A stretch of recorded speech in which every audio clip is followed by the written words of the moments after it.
Conclusion na po tayo ng peanut series. So, nag-try po tayo ng sugo, yung plain salted po ito.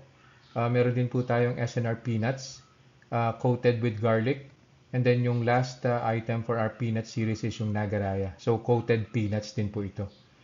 Nag-start po tayo with sugo. So, yun po muna yung tinry natin. No? So, ang blood sugar level was at 102. Umakyat po siya ng bahagya 112 and then finally 113 po yung final blood sugar reading po niya. Si SNR naman po yung coated po ng garlic, no, super garlic yung flavor po na nakalagay sa pack po niya. Started at 109 and then bumaba po siya ng 102 on the first hour and then on the second hour 123.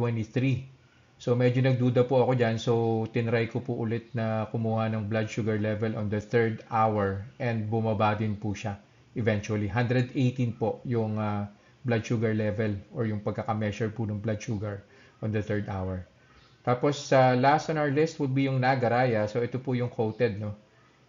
Green po yung nagaraya na tinry po natin. So boom.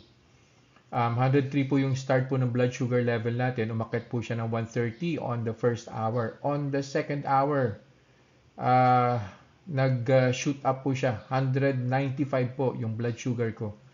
And then on the third hour, kumuha pa po ulit ako niyan. Bumaba na po siya eventually ng 149. So pagka pinlat po natin, no, yung sugar spike po nito on the second hour. Si sugo po plus 11. Si SNR po plus 14. So pareho po yan. Minimal lang po yung blood spike. And then si Nagaraya po whopping plus 92 units yung tinaas po niya.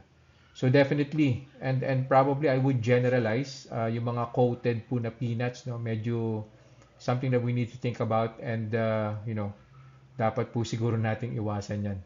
So yung sugo, yung SNR, okay lang po siya pero I would recommend yung plain na peanuts. So kung makakakuha po kayo ng plain as in wala po talagang halo, if mas maganda kung oven, kung baked po siya sa oven or roasted peanuts po siya, mas maganda po siya.